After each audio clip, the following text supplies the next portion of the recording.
Hey folks, today's episodes are brought to you by Valvoline. Valvoline is America's first motor oil brand. You heard that right. First motor oil brand. Someone had to be first. And for 150 years, they've been innovating, crafting, and reinventing motor oil. From the first high mileage to the first synthetic blend to the first racing oil, they have never stopped pursuing innovation to maximize engine life. Valvoline's latest innovation, Extended Protection Full Synthetic Motor Oil, provides 50% better wear protection than industry standards and is 10 times stronger against oil breakdown. Valvoline Extended Protection is specially formulated with dual defense additive technology, combining an innovative additive boosted with a fortified detergent system. And why do you need it? Because you may not think you're a severe driver, but short trips, towing, extreme temps, turbocharged engines, and heavy loads like a fully loaded van or SUV, plus spirited driving, puts extra pressure on your engine. People like Chris Forsberg, Rob Dahm, Freddy, Tavarish, Hernandez, Speed Academy, Gears and Gasoline, Dustin Williams, and TJ Hunt all trust Valvoline in their cars. I like Valvoline because of their connection to racing. If you can win the Indy 500, if you can win a NASCAR championship like Kyle Larson crowned the 2021 NASCAR Cup Series regular season champion on Valvoline oil, then I can certainly use it to go through the canyons and commute to work. That's why Valvoline is excellent. They've got their own lab. They supply EV battery fluids, looking forward to the future, offering extended vehicle range and efficiency, and they are available now. Ask for it by name at your local auto parts store. And thanks to Valvoline for having us at their Sema booth this year, recording all of those podcasts, including one you might hear today. Also brought to you today by Noom Mood.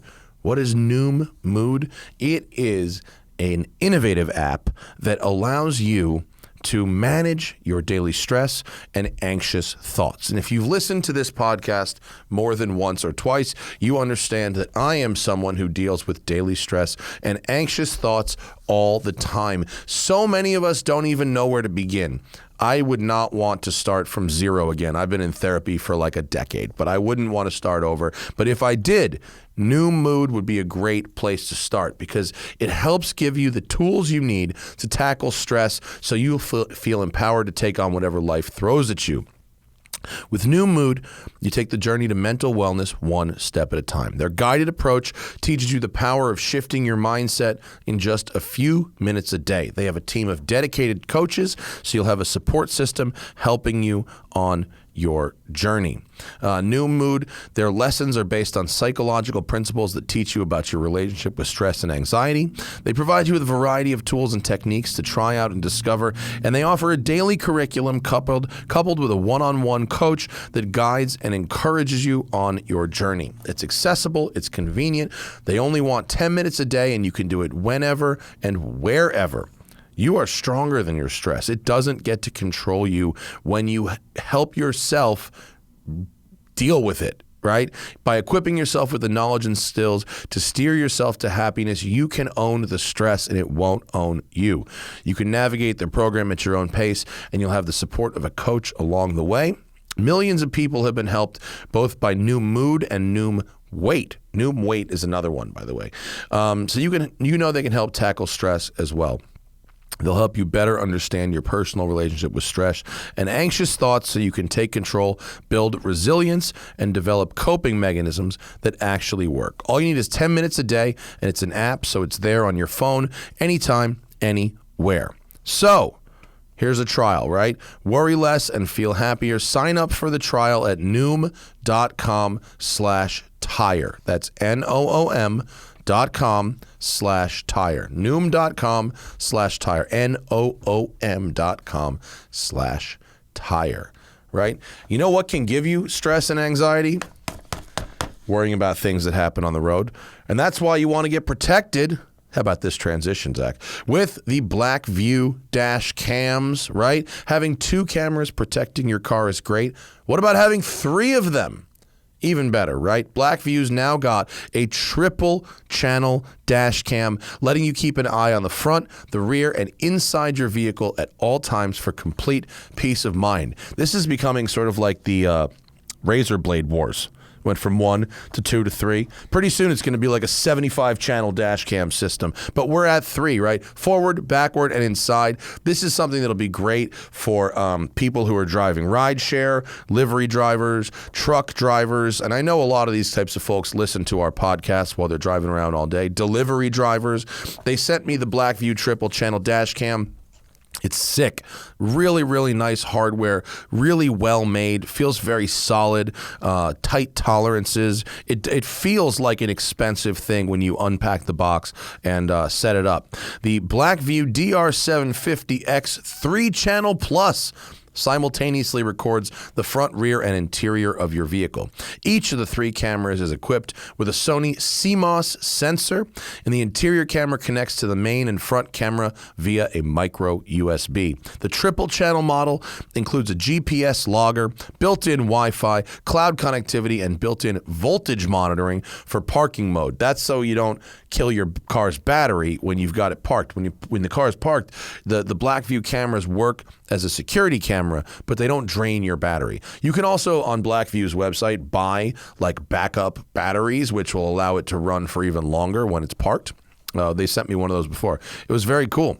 Dashcam comes with a free BlackVue app, allowing you to connect to your camera directly or over the cloud, get impact notifications, download videos to your mobile device, watch the live view, and more. Moreover, BlackVue's new seamless pairing feature makes connecting to your dash cam incredibly easy. When hardwired, the BlackVue DR750X 3-channel automatically switches to parking mode to monitor your parked vehicle. Thanks to the video buffer, the few seconds leading to triggering events are also recorded.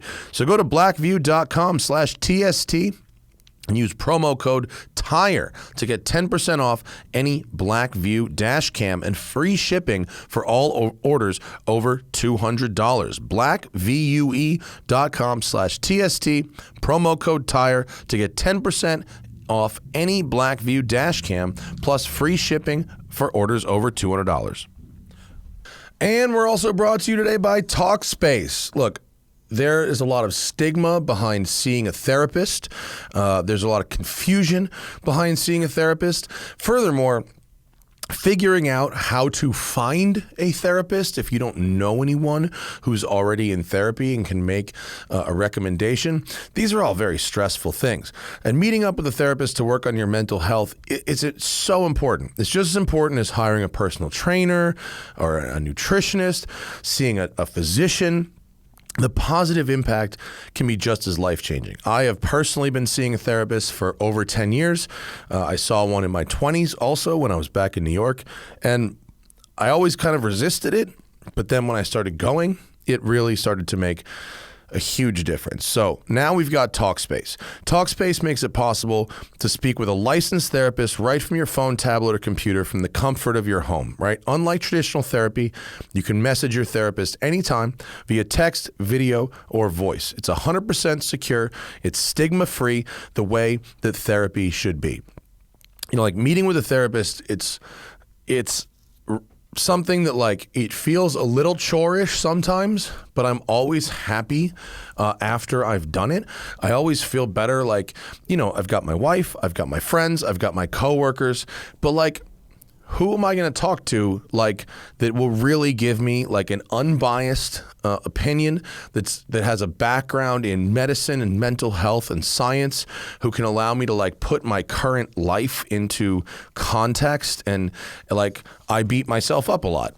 If something goes wrong in my business, if something goes wrong, like I literally blame myself. And so having a therapist there, not that I'm never to blame, sometimes I am, but having a therapist there to put those feelings and self-doubts into context, it's super, super helpful. And with Talkspace, it makes it easy to connect with a therapist privately and on your time instead of just on the therapist's time, right? Privacy and security are Talkspace's #1 priority. You go into a private virtual room with just you and the therapist. You can send messages 24/7 and get replies throughout the day. Talkspace is encrypted. They've got added security features, keep your conversation fully protected. Whether it's anxiety, depression, self-doubt, or anything else, Talkspace will give you access to the help you need to move forward.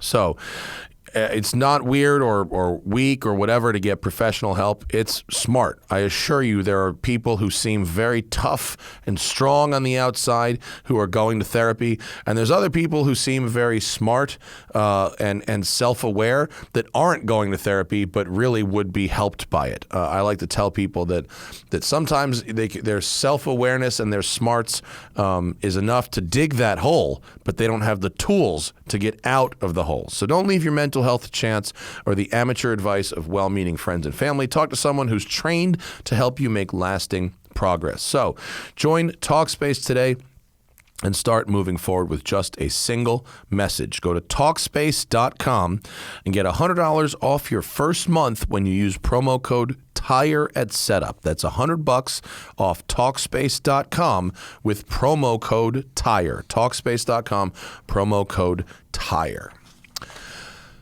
Okay, on today's show, it's our final show recorded at the Sema show in Las Vegas.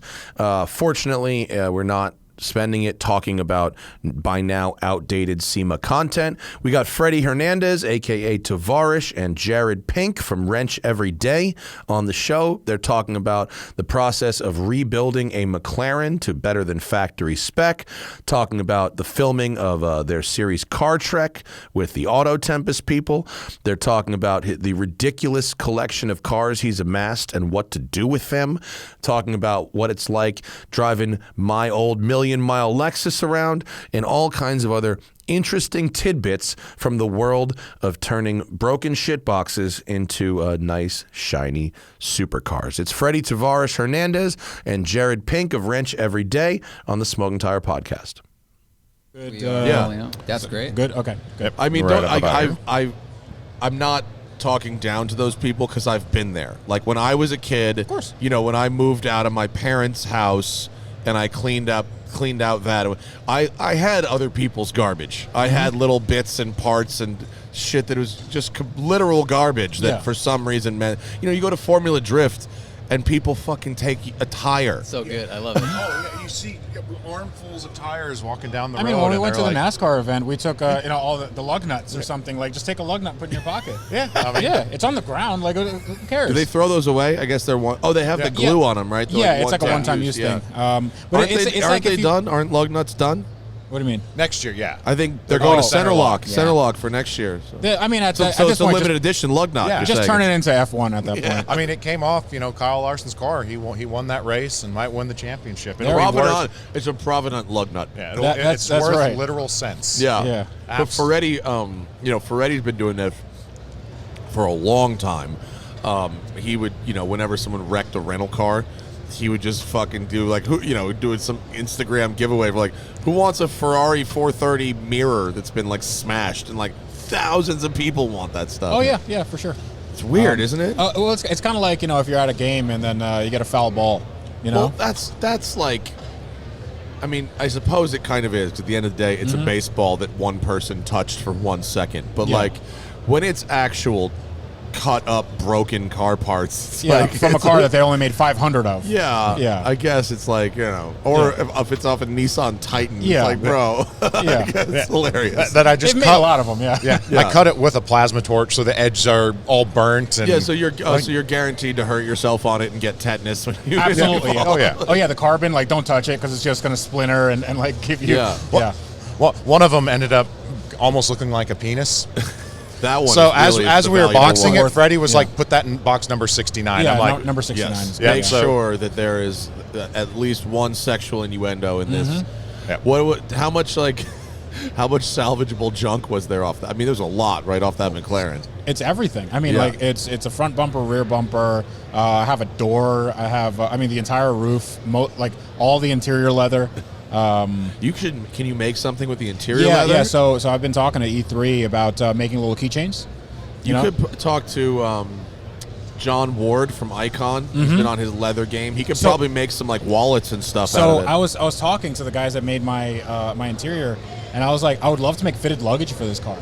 And it's I mean they're down for it. They're down for any challenge, but. That's how people are one-upping now at the Malibu Nada Cars and Coffee. You know, last week, 2 identical 300 SL gull wings, you know, and people pop, you know, you pop your hood or whatever, but it's a gull wing. You don't need to pop your hood. Instead, they pop the trunk so they can show, oh, I've got the fitted luggage. Well, my interior is Hermes. It's the Hermes edition. Yeah. I think, is there enough to make fitted luggage? I like that. Probably. I mean, I have a whole extra hide from that car, like that they ordered. So I have Bentley English tan. But the interior you put back in it is not the color it was before. No, it was no. black originally, Yeah, right? it was black Alcantara. It's pretty boring on those 675s. I like the color you chose. Cool. That's blue with the tan. That's works. I like it because it's I mean it's an homage to the F1 that we got to drive in CarTrek.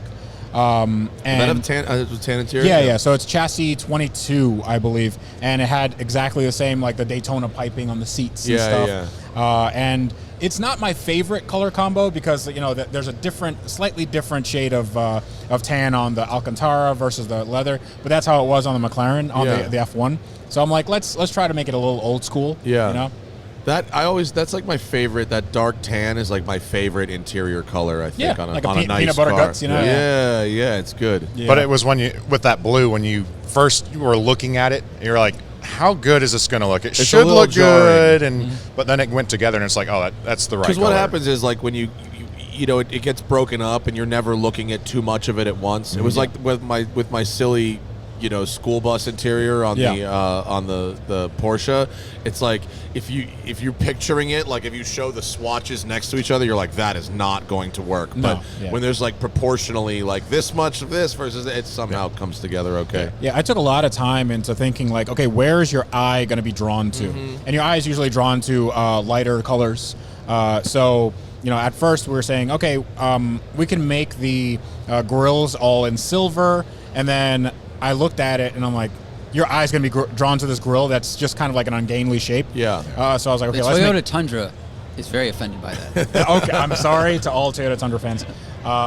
But yeah, then we made the grills black and like, okay, that makes a lot more sense. Yeah. And then I looked at like it's about like moving certain elements forward and backward. Yeah. And I looked at my my S-Class, which I love the interior in that car. I have a S65. And I looked at how many colors and different materials they have, and it's like 4 main things. And I'm like, let's keep it to like 4 main things, because if you have like 5 or 6, your brain just like kind of, it's just, you know, eye vomit, you know? Yeah.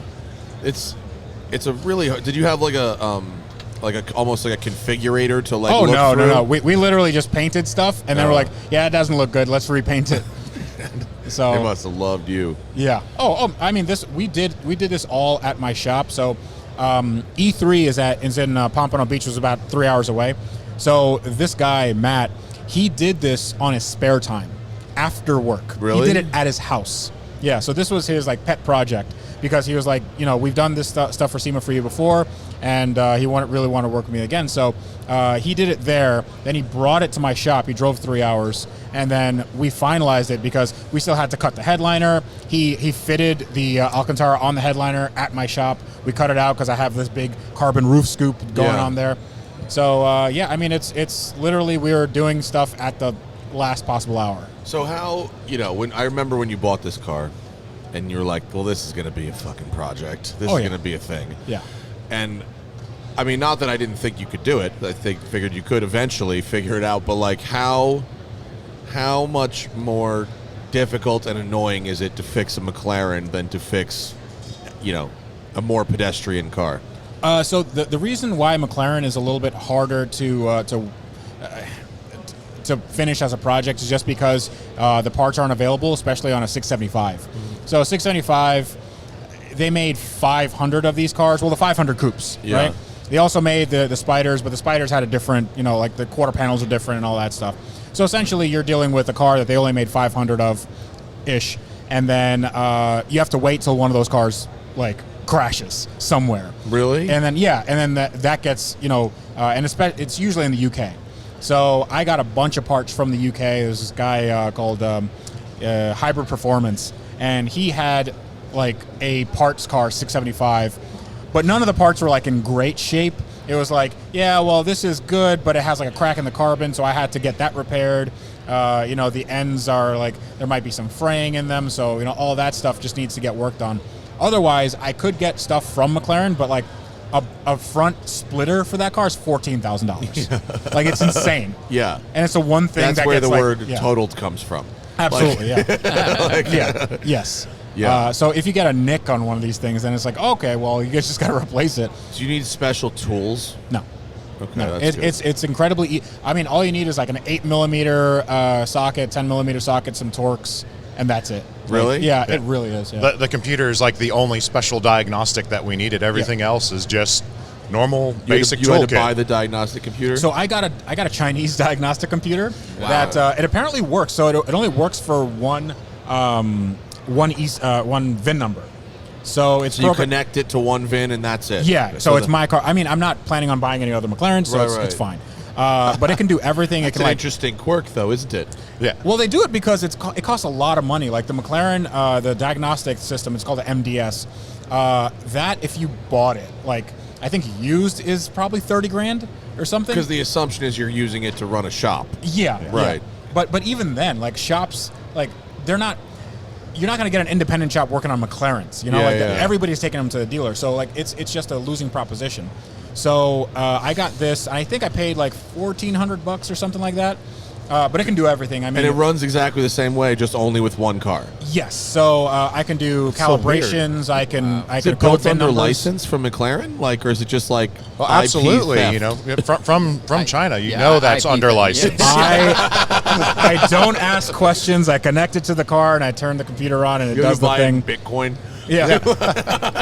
Yeah. No, it was shipcoin. Yeah. I got buy it in Shiba. Got it on Silk Road. Like first you open up Tor and then That's hilarious. Oh my God, Chinese computer, huh? Yeah, But you can yeah. do everything? yeah, I can do everything. I mean, it does the gear adaptations. It can bleed the clutch, the air brake, VIN code things. I can get more keys, programmed. Really? Yeah. Oh yeah. Oh, that's Yeah. kinda So cool. yeah, it's pretty cool. So I never need to go to the dealership for anything. Well, that's a big bonus. Yeah. I mean, I've put this car together from the bare carbon tub, so I'm Yeah. like, there's nothing that this car needs ever. It's not that the dealer would even accept you. I think if Yeah. you'd roll it, Yeah. go on, sir. Yeah, go if I on. brought it to the dealer, they're like, listen, kid, Yeah. you better get out of here before I call the cops. It looks great, though. I mean, it Thank really, you. it looks, I mean, I've only seen Color. it in a very small screen. Thank you. I actually haven't even gotten a chance to go see it in person yet. Where is Yeah. it? It's in the West Hall. It's in the West Hall at the We rec. have not set one foot in the West Yeah, Hall. the West Hall is their new hall, and it's like 1 million square feet. It's gigantic. What's in that? So you have car care products, PPF, that sort of thing. So And XPEL then- is there with a Bugatti Divo. Oh, cool. Yeah. Oh, maybe we should go through the West Hall. Yeah, you should. It's cool. There's a lot of cool stuff there. We wasted an hour and a half at the Hoonigan Burn Yard. That was not a waste. It was Yeah, not a that's waste. not a It wasn't That's not a waste. It wasn't Never a waste. wasting, yeah. And we Is that- lined up a couple podcast guests for December by doing that. So and we- Zach's face wears it well.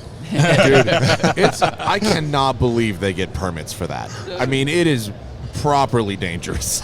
like these guys are like spraying hot tire fragments just into people's faces. If a coolant pipe explodes or something, like a lot of these cars don't have hoods. You should have seen these guys on the baggers. These guys are doing Harley drifting, and because there's so much rubber, it's really uneven. So they're like doing these drifts, and then they'll just catch a fucking edge, and you'll see them be like, "Whoa!" Yeah, they were getting And surprised. you go. These dudes are gonna fucking sail over the bars of this thing. Well, listen, it's Vegas, so I think permitting is a little bit lax. Well, I think yesterday they fuck. made so much smoke that they set off the smoke detectors in the monorail. The Yeah, monorail stopped and the escalator stopped. Yeah, they Yeah, shut- that's why it Yeah, happened. that's right when we were going home, Were you and we had stuck? to walk up. You had to go It's upstairs. It's like, hey, everybody, I know you're tired of walking, but guess what you have to do right now? How many steps did you guys do yesterday? Too many. Probably about 7 miles, We did 8 like miles. 20,000 steps Yeah. yesterday. It was ridiculous. I don't know what that seems like a lot. It's a lot. Yeah, it seems is like a a lot. lot. It took us about 8,000 of them to find a acceptable bar on Las Vegas Boulevard. It's like 40% of the steps were just looking for Oh a place God. to sit down. Yeah. So you guys finished shooting CarTrek 6? Yes. Yeah, we finished And- shooting CarTrek 6. And you actually made use of my Lexus, finally. I did, yes. After, what, 2 years of it sitting in the back of your fucking shop collecting Well, dust? here's the thing. It's been plugged into a battery tender, so it fired right up. I mean, this thing Dude, loved. it's going to be that car and the cockroaches. That's good. Yeah. You know? Yeah. So Ed Bullion really wanted me to like kill this car, and I'm like, listen, if it dies, it's fine. But If it fuck Ed Yeah. Bullion. Yeah, it's that like- car needs to live. no, So- I said if it dies on its own, Yeah. merit, like fine. Well, I'm not gonna like jazz this thing up so it dies. It's perfectly fine. It's It- fine. It burns. Yeah. It burns a little oil. Like it leaks a little. It you know. leaks a little oil and it burns a little oil. Yeah, It might, but it's not- if you come to my house in Venice, Yeah. the floor of my garage is Yeah. completely fucked. And it's Yeah, it's embarrassing because I parked my other like nice cars there and people are like, oh, fucking Lamborghini leaking all over. I'm like, no, it was the Lexus. Yeah, we know you, Lamborghini owner. Just make excuses. It's always a Japanese guy. Right, the Lamborghini doesn't leak. The Lexus was a little sweaty. Ed several times was like, all right, so how can we sabotage this? And I'm Toyota Lexus at heart, and I looked at him, I was like, no, you do not understand. No. We cannot kill this car. Like, No. in my heart, I couldn't. If like what Freddy was saying, if it decided it's done its job and it was time to go off into car heaven, it's earned it. Yeah. I We are said not if- going to yeah. murder this car. If he wants to get ratioed into oblivion, Yeah.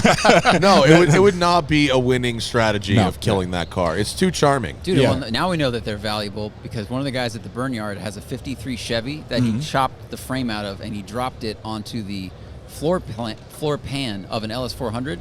So it has a 1UZ with twin turbos with no intake filter at all, and it's just dumping straight up into the air. And it's awesome. glorious. That Yeah. is it's amazing. a daily driver. Yeah, That could be yeah. the next He thing blew for out that, both yeah. his rear tires. Oh, okay. On like those moon dish fucking hubcap things. Oh, It was ridiculous. It was pretty awesome actually. 1UZ. You know where the leaks, I'll tell you where the leaks are from. I had to have the trans rebuilt Yeah. during my stewardship. And they did it with it came with a 40,000-mile warranty. So it had trans warranty until like 985,000. But when they took the trans down, they didn't even give me the option. I wish they had just asked while the fucking thing was out of the car. I just Yeah. had some local shop do it, and they didn't change the rear main seal. Yeah. And I was like, you're telling me for $40 I could have had a new rear main seal, and now in order to stop this leak, I have to take the entire transmission of the car. out again. Yeah. Fuck. And that's where it leaks from. Yeah. Yeah. Well, that and the valve cover's a little leaky. I had a Valve good covers look. too. Yeah. But those are not. It's at this point, nothing is a problem on this. Right. No, it's but fine. you just like top it off a little bit. What's the great only is- thing that'll kill you is if you put power steering fluid into the power steering system Yeah. instead of ATF. Instead of It uses ATF, ATF. Power steering fluid will kill the gaskets. It'll leak Yeah. onto the alternator Yeah. and kill the car. I went Yeah. through 3 alternators because Yeah. people were stupid. Yeah, we definitely did that. And I mean, no, we didn't put the wrong fluid in. We put the right one in. But it's cool because when it was in Florida, we tried to get the AC. Like the AC didn't work in Florida. Really? Yeah. The expansion valve was like stuck. Oh. So Yeah, we it's stuck, put gauges on it, and it was like one of these gauges is like way off. Like so it's not opening up or something, right? So then we get to Kansas, and then like magically it just started working again. So I guess the on the transporter something must have jostled loose or something. Yeah. And I was like, oh, good. Perfect. So, yeah, perfect. So Fixes itself. It We fixes never had itself. any problems with that. Yeah. Automatic climate control was No, excellent. now it works fine. Now it works I perfectly. think the worst thing that's happened to it from sitting is it's got check engine light, the old Toyota computers. Oh, yeah. The capacitors leak and go bad in them, and that's what's happened to it. Oh so. yeah, it forgets its settings. Yeah. So So every time every day is a new day. So what was the ethos of that CarTrek though? Why were you using that car? So we're doing 3 cars each. We're doing an ultimate $30,000 dream garage. So we have a sports car, a luxury car, and an off-roader. Oh, so that counts as the luxury car? Yeah, so it's a luxury car. Yeah. He had to creatively account because he brought the Supra out. Yeah, the I was super. gonna say, mean, what did you count the dollar you paid me for that car? I did. as I did. well? Yes, that's exactly. Yes. I mean, it's documented. I have it. It I have is, it. and file with the receipt with the DMV. That car was $1. Yeah, I think I owe you $1. By the way, No, but if it dies, you owe me an engine block coffee table. that's fine. We can do that. But yeah, so I had my Toyota Supra, which I bought for $23,000. That was like 5 years ago. You can't find any of them now. I bought your car for $1, and then I bought a Mitsubishi Montero for about $6,000. Your Supra was 23 grand. 23 but doesn't grand. it have like a million fucking miles in it? It had almost 200,000. It was a non-turbo but 5-speed hardtop SE. That seems like even for 5 or 6 years ago, kind of a lot of money for that car. That was Yeah. I thought I overpaid for that. That was car. like all the money in the world at the time for that car, It right? was, and Yeah. now it's like that car's. I've gotten offers for $75,000 on that car. Are you fucking kidding me? Not Sell. kidding. Yeah. 200,000 mile car? no. Sell. No. So I mean, what we did to that car also. I mean, we did a 2J GTE VVTi head. We did big turbo standalone 6-speed. TRD LSD, coilovers, big brakes, Keep. everything. All new paint. It makes 682 to the tire. I still say sell. So No.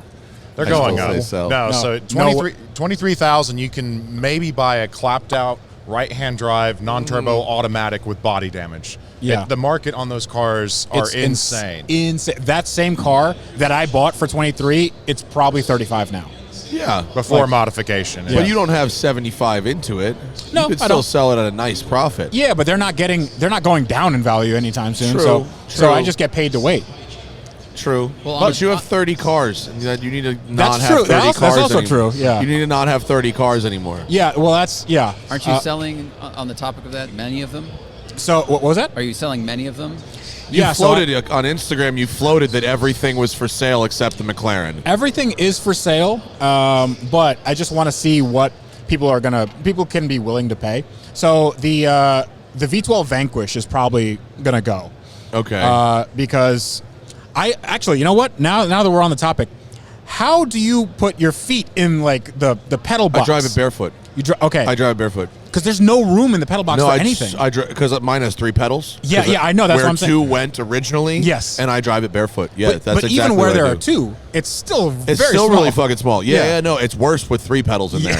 And Yes. so one of the reasons that I shipped it back to Connecticut, it was in California for like a year, but I shipped it back to Connecticut 'cause between my red Lamborghini and the Vanquish, I had to take my shoes off to drive both of those cars. And I was like, this is fucking so dumb. Like, Yeah. the Vanquish, like, I love it. It's amazing. It's a forever keeper. It's very special. Yeah, And especially I yours, do, yeah. and I do like driving it. But I was like, it's so impractical because I have to take my fucking shoes off to drive it. The ergonomics So- on that car are the worst Yeah, I've they're ever awful. seen. They're really it's awful. so bad. Yeah. And that car is like a love-hate relationship with driving it. Some days I'm like, I take it out, I'm like, this is good, this Yeah. is nice. And then other days like, this is horrible. I completely agree with you. Do you get that leg cramp? Yes. Yeah. Oh my god. I thought about taking it when I had it in California. I was going to take it on the adventure drives that, Yeah. that Rob Ferretti put together, and I was like, all right, I'm going to take it. I should take it. So I drove it to Palm Springs Yeah. one day. I forget what it was for. Some journalism gig I had in Palm Springs at Thermal, and I drove it to Thermal. And after 2 hours in the car, I was like, there's no fucking way I'm driving this on a 4-day event. It doesn't have cruise control. Yeah. I have to take my shoes off. My knees were like fucking killing me. And It's I was nuts. like, I'm keeping this thing, but like the ergonomics are atrocious. I drove it back home from Atlanta after CarTrek, and it's like about a 6-hour drive. And like by hour 3, I'm like, this is brutal. Yeah. This is so bad. Yeah. Like there's no place for your legs to go. Yeah. You know, I don't have the They're manual. small. Yeah, They're yeah, not, it's they're too not small. big cars. What's interesting is that the DB9 came out 1 year afterwards, and it feels like it was made 100 years later. like the DB, was. like I'm driving the DBS, which is a 2009, and It's like a normal car. It's you can drive it. It's comfortable. Yeah. It's practical. It's fun to drive, and it's like I get in the V12 Vanquish. Like, why would they? Who are they making this for? Because it was literally just like, look how good it looks. Yeah. Look how good it looks. That's all that matters. The exterior. Yeah. The interior. The interior's, Yeah, Yeah. no, not great. Yeah. But No. but the extra, and the values on those, the manual swap, Yeah. they have in the last 2 years doubled in value. Yeah. So I'm kind of excited about that because I've been waiting for a few years, and this thing has been a bottom of the barrel. Oh, yeah. But it's I knew if it looks good and it sounds good, and if it's a stick shift, Yeah.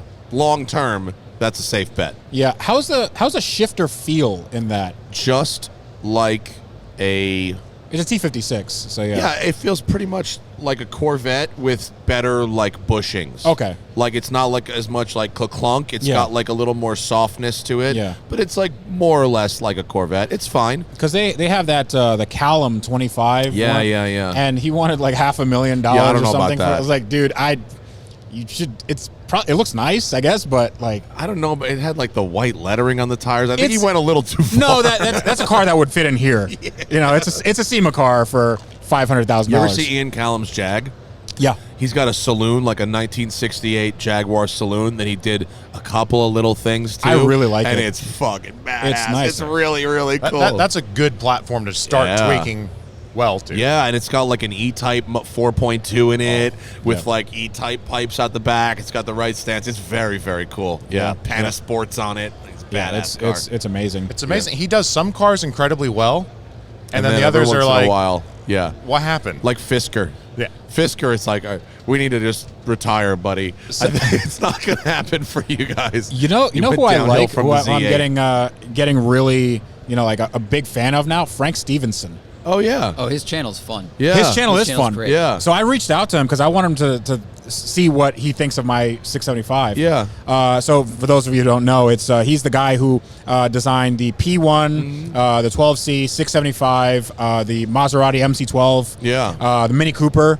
The first the R53 Mini Cooper, Ferrari which is the best F430 looking one. Yeah, of yeah, them. and like he knows. I think he knows The modern F430 design. is like, I don't want to. I mean, it's one of his weaker designs. I think it doesn't really look There are some like the weird other stuff that he. There are some weirder angles for sure. Yeah. I think for me, it's like the headlights shrank, but the intakes got bigger. Yes. Yeah. And on the 360, they're very balanced. Yeah. But otherwise, most of the other angles, in my opinion, on the 430 look amazing. There's a weird proportion thing when you go from a more like tall angle to like towards the ground where it just doesn't fit in right. Yeah. I know exactly. Yeah, I have a 430 Scuderia, so it's that there's angles where you're like, let's not take a picture from that angle. Yeah. How trashed is a Scuderia? Pretty trashed. Yeah, Yeah. It's real bad. Yeah. What happened to it? It hit something real hard in the front and also the side. So, it's fine. It runs and drives. I mean, well, not drives. Yeah. It can go forward. You're gonna restore it? Ish? You guys gonna restore it? Yeah. Do something with it? Yeah. We'll restore it. Are you gonna convert it to a manual? I don't know. I'm on the fence about it because I drove the same one you did, the manual Yeah. Scud, Yeah. and it was good. Apparently they have all the ABS stuff worked out now. Yeah. I wouldn't work with that company. Yeah, They're very, and very, very shady. Yeah, and I know. So that's another reason why. And But- also the F1 transmission on that is not really that bad. No, it's not that bad. It's the last like iteration of it, and it's good. The clutch engagement is pretty good. Yeah. They made it work pretty good. Yeah. It's definitely better than like a 360 or Yeah. something. But it's not a dual clutch, but it's totally fine. it's bearable. Yeah, Yeah. It's sort of like an ISR in an Aventador a little No. bit. But even though an Aventador just like it just like, punches you in the back. They're of really it. dragging that one out. That Aventador gearbox. So that pissed me off so much because they're like, we have this new Aventador, the SVJ and whatever, and they're like, it's the same gearbox. I mean, the same gearbox. The reason why is because the gearbox is in front of the engine. There's no transmission on the planet that has that same configuration. If they would have just done the same thing as the Huracan, where the transmission is behind, you have a regular transaxle, Was then you there can a reason not to do that? Was there a very? It's just think- like what they've been doing. I think it's just what they've been doing, and they probably just have the platform, Yeah. that way, and that's where you have the Centenario, and you have what is it, the Cyan. the Cyan, like they're all Aventadors. Yeah, of course. Yeah. So Did you see? the Countach, Did you see Mark Gandini's open letter? Oh yeah. Oh my God! Yeah. So the Gandini- original designer of the Countach, he was like, He was like, I did not endorse I don't like this, these. and I guess they, yeah. He's like, I don't like it. Mm-hmm. I didn't endorse it. I don't like that you took the name of my car and put it on this thing. And more broadly, wow. he was like, I don't think you should redesign an old name ever. You should just continue moving forward, which is like. Well, when I lots of wrote people when I bring wrote names that back, so- article for Road and Track, basically crapping on this thing, I was like, Lamborghini is at its best when they have a new clean sheet supercar, and when they try to do throwbacks, it doesn't work at all. No. And so Gandini, I was like, oh, he backed me up. Yes. He agrees. He's my bud. Yeah. But it is crazy when they were like, oh, we redesigned the Countach. I'm like, are you sure? Because you didn't. Because you really didn't. Because you kind of didn't, and it doesn't look good. What you've done here looks bad. But I think, what are they catering to just people in like the Middle East, like Dubai, that take these cars and they want to show their friends that they can spend $5 million on something? I mean, I don't know if it's just Dubai, but that's but you know the people I mean, right? Yeah, like, it's for people who will buy anything. Yeah, you know, and they don't. There is a small group of people, relatively small, probably 150, 200 people globally, that have virtually unlimited money and will literally buy everything, anything that's that's like when I'm sure you guys have met at least a couple people like this, where it's not, well, should I get the Chiron or the Senna? It's you get both. You get everything. You get a Pagani. You get a. You get a. Well, the elementary school version of this is N64 or PlayStation. Right. And my mom shows up with both, and oh boy, it's a good Christmas. Yeah. I bet the Countach was sold out before the design was debuted. Yes. And then I wonder how many of those deposits were retracted after the Gandini. Maybe. I bet there's a couple people that went, oh, it looks kind of weird. I'm not sure about this. It's not endorsed by the guy. Ooh. One of my customers at Westside that is a very passionate Lamborghini owner and has two Aventadors, identical, coupe and roadster. Nice. And he's a very nice guy. He drives his cars a lot. The coupe has the coupe is the car that you can hear starting up in the background of our podcasts in our soundproof studio. It shakes the whole fucking building. He saw the design and knew about it about 6 weeks before Pebble Beach, and he's like, oh, did you get to see it, new Countach? I was like, I haven't seen it. He's like, I saw it. I was like, yeah, and he's like, I won't be buying one. I was like, okay, all right, I guess this is gonna be rough. So but all these companies have realized that you could either sell 5,000 cars for $200,000 or 500 cars for $2 million or 50 cars for $20 million, and the math is the same. I don't like that no car now is special. It's hard to find. And I think the last special car, the McLaren F1 is always going to be the ultimate, right? But then they had like the P1 and the LaFerrari and the 918, like they were like the on top of Mount Olympus, and then you had just everything. Now you have a Koenigsegg has 1,500 horsepower, and then you have this the Chiron 300 plus, and all this. Like, does it really matter anymore? Like, is it? And everything is multi-million dollars. Yeah, I remember when $1 million car was a big deal. Yeah.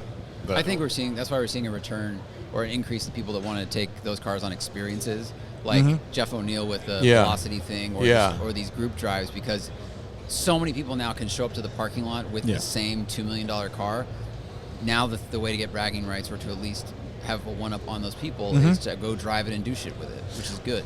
And another thing is the cars are getting an inordinate amount of buzz and press.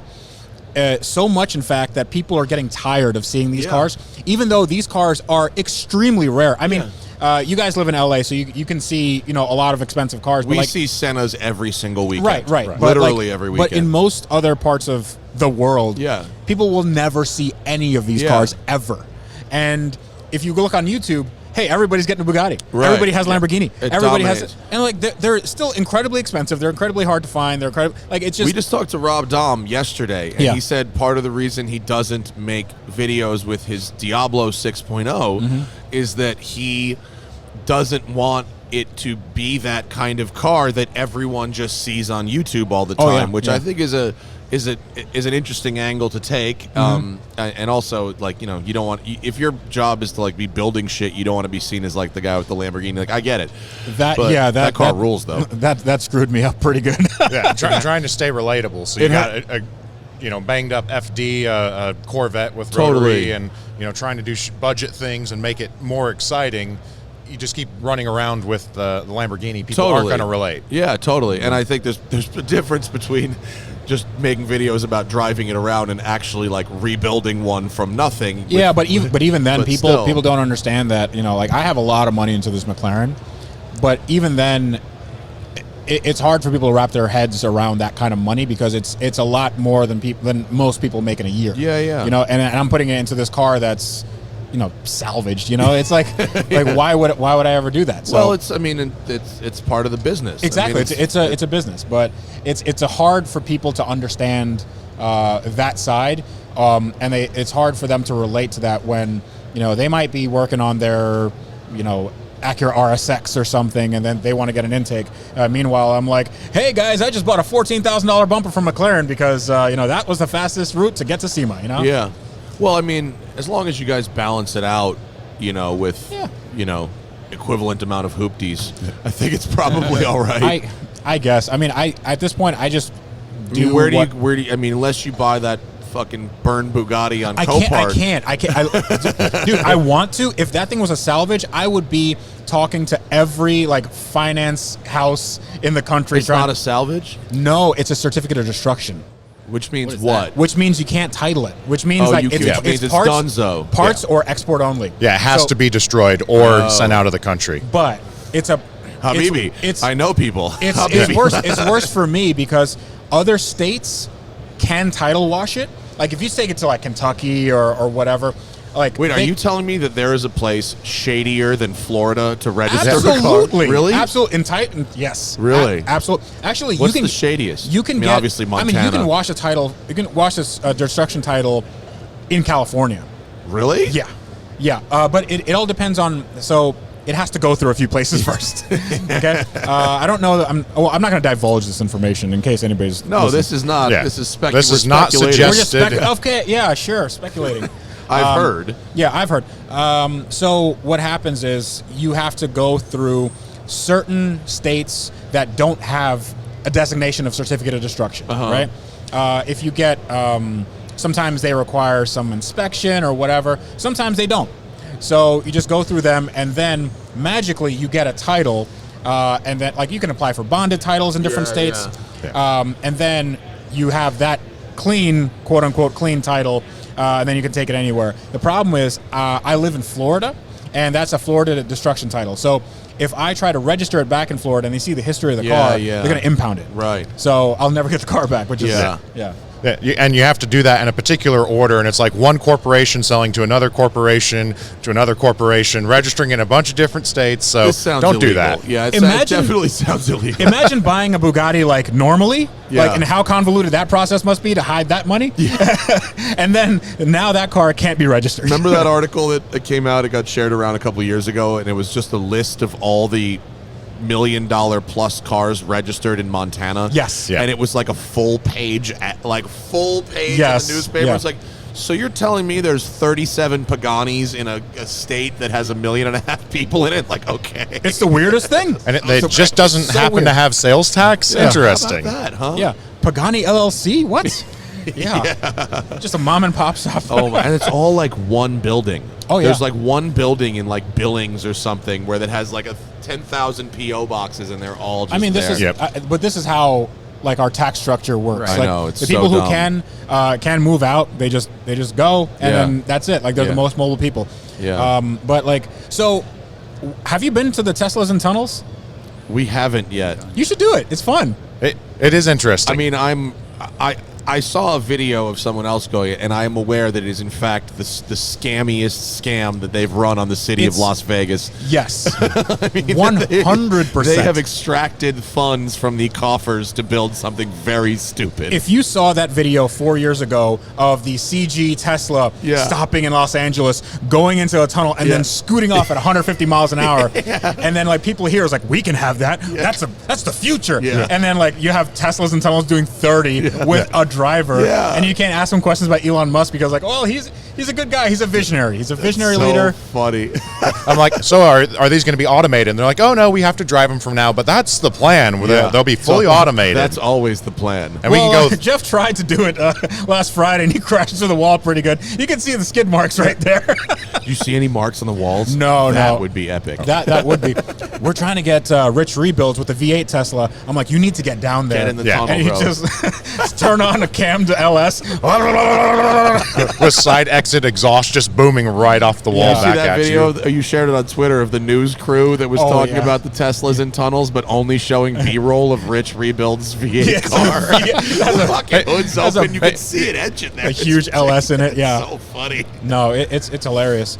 But like, I don't know where this ends. Like, if I'm talking about the hype train. Yeah. Because let's talk a little bit about Elon Musk now that I'm here, because I know you have opinions, and Sure. I tend to think the guy he's a smart guy. Of course he is. I think he's nothing but a hype guy. He's course. a hype man, and Yeah. all that's all he's ever been. yeah. I think his Never solution- invented a single thing in his life. Yeah, I don't think his solutions to problems are very good.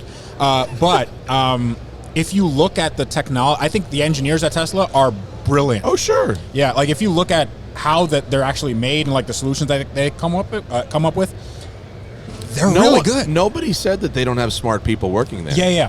You know, and when all they did was sell good-looking electric cars, I had no problem with that at Oh, yeah. all. It was literally when Our cars they- have rockets in them now. Yeah. Yeah, when they couldn't follow up their first album with a second album Yeah. and decided they would just make it up as Yeah. they went along, Absolutely. and promise things that weren't real. That was when I started to be like, hang on, this is utter horseshit. I think the Cybertruck was a big turning point because In the that's bullshit game? Yes, because not only when the Cybertruck came out, it was say what you want about the styling. You obviously can't make a truck that looks like that. You obviously can't make a truck that looks like Yeah, that. it looked like And you yes, and that was an obvious movie prop. yeah, right. Yeah, He's So, only seen two movies. Total Recall. Spaceballs and Total Recall. These are the only movies he's ever seen. Yeah, wait till he sees Tron. That's gonna blow his mind. Oh. Yeah. Maybe Demolition Man. Yeah. See, we don't have airbags. We just have a foam, like expanding foam. You know, I inside like the car. cannoli car safety mechanism. Yeah, I think yes, that's funny. cannoli car It's safety. secure foam. That's right. So when he did that press conference and he smashed both windows, Oh, my God. and he had no backlash, Yeah. he was like, I can print money. Like, Yeah. there's unlimited money. Yeah. And people were like, I want that Cybertruck. Did you hear it's going to have 3 motors and it's going to have 600 miles of range? Like, he can say it has 50,000 miles of Yeah. range. It doesn't matter. Yeah. And oh, by the way, we don't do marketing, but look at my car in space. Yeah. Yeah. Oh, and we're gonna drag a truck up a hill. Yeah. Yeah, well, let's do that. Look how much better it does at towing this F-150. This F-150, it's shit. Yeah. Okay, that's what you drive. You know what I drive? A fucking Cybertruck. I mean, it's people want to believe in the future. You know what I Absolutely. mean? They want to believe that because of the pop culture and the films they've seen, they assume that the future is that thing, and Yeah. they think that they can buy into part of it. And also, there are enormous financial rewards Oh, yeah. for not going, hang on, you're full of shit. If Yeah. you just, if you buy in, literally buying shares of the company, you're right now being rewarded for staying in the cult and for problem is- furthering the bullshit. Somebody always gets left holding the bag, and it's Oh, not yeah. the guy on top. No. And what's interesting is that cult of personality always ends up with the people at the bottom, which have got, those people that paid $10,000 for full self-driving, 2 or 3 years ago. 2016. 2016? 2016 is when they started taking money for that. Just you wait until Wow. the robo-taxis kick in. You're gonna make your car's gonna make money while you sleep. Yeah, imagine. It's like, okay, you park your car at home, right? But your car then goes out to work and then picks up a bunch of strangers. Yeah. Yep. Right. And that will make you Who's soup $37. kitchen your car. Brave new world, the sharing economy. And there are so many very straightforward reasons that's horseshit. Very straightforward reasons that, like, a computer doesn't learn to drive the way that a human can be taught to drive. Absolutely. Like, just cues, because we're social animals. Yeah. So if a car comes up in your peripheral, we already have an idea of what that car's going to do. Yeah. Like, split-second decision. right? Nonverbal communication Yes. between other drivers on the road. You can see people's eyes move. You can Yeah. see people's heads move. Yeah, stuff if they're like paying that. attention, right. Yeah, and also, we if you're driving down through a neighborhood and there's a stop sign that's 90% obscured by a tree, and you just see this little postcard-sized corner of it, Yeah. you can tell based on, okay, what this is. You can figure out pretty That- quickly yeah. that is a stop sign, whereas if a computer hasn't been specifically programmed Right. for that exact thing, it won't know it, because computers can't just learn on their own. Yeah. And not to mention like the hyperloop idea, which is like physically impossible. Like Yeah. we're gonna go from New York to LA in 3 hours. Like, Dude, build a high-speed train. Yeah. Europe has Right. figured this out. We have bullet trains in Japan. We have the TGV and Eurostar. Like, Yeah. we don't need, No, and we we- also have the technology to, if we didn't focus on a car that we could take a nap in or fucking scroll Instagram while the car was going to drive for us, if we instead focused it on a parallel autonomy system that was basically a watchdog. yeah, That where I drive the car, but in an emergency, the car can quickly do some analysis and maybe prevent me from having a crash. Yeah. The uncrashable car would use the same technology, and it would emphasize what humans do well, hand-eye coordination, and what computers do well, sit there and fucking watch us. Yeah. Basically what every other manufacturer is doing Pretty with their much. systems Yeah. of the emergency braking and lane assist Yeah. and keep, not the, hey, this is going to do everything for you. Yeah. You do most of it. We're here to back you up. yeah. People really want that party trick, and they want to believe, and it's just good enough right now that you stop paying attention and become a far worse driver, and you're unprepared to take over in those emergency situations. So what, now that we have some data over a few years of what Elon Musk has promised, Yeah. right, and not delivered on, what do you think is the next hype train? Like, what do you think is going to be the next thing that he comes out and is like, well, I mean, we got the Tesla bot, which is like, The bot, fam, like that is the guy in the suit. Hey, I can promise you, CarTrek has a better Tesla bot coming Oh yeah, up. we got it. Yeah, so Tyler got a Tesla and CarTrek, and we got the Tesla bot right here. We got a ton of aluminum foil.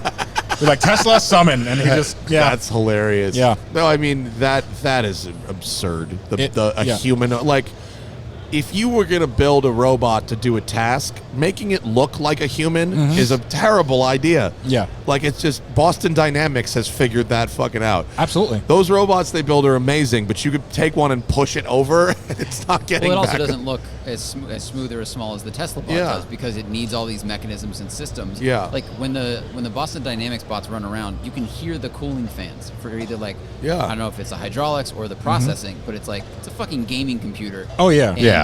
The Tesla one was like, oh look, it's 120 pounds and its name is Steve, and look how live it is. Like it's not gonna Tesla work. couldn't automate a car factory. Right. Giant robots that do one task over and over. They couldn't do that. Yeah. Like, literally, the quote was like, "I undervalued the importance of humans." Yeah. Like that's where we are. We're going from building cars in tents, the alien dreadnought car factory. You see a But I'm- giant amount of overspray from Oh my God. from the drone shot. But I'm going to build a universal humanoid robot. That's like, what the red ones okay. are made. Well, you know how they're doing it? Like, the Tesla bot prototype was the correct one. That's their marketing department. They're just putting them in suits and sending them to everyone's home. It's like, you don't have a job anymore, so come in here and dance on stage. That's really funny. Go on, head over to Ferris' house and show him how great Tesla is. He's gonna take they just give Tesla employees to people to get their groceries. And the example they used was like a dishwasher, like Yeah. like someone who's a human-like robot that is going to stand in front of your kitchen and wash plates, as opposed to this Do you know what incredibly well-designed thing that goes under my You counter. can buy Yeah. one for $250 Home and, Depot water, right now. and there's a space for it. Yeah, washing by hand uses more water than using a washing. I can't wait till he invents the dishwasher. Oh That's my gonna be God. great. Yeah. Yeah. He's going to invent a fridge next. It's going to Yeah. be this thing that The hypercooler.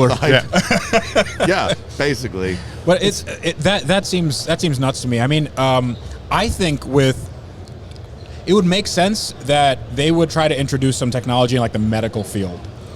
Yeah, maybe. Because that's the only thing that they haven't really like. I think touched. it could be a wearable.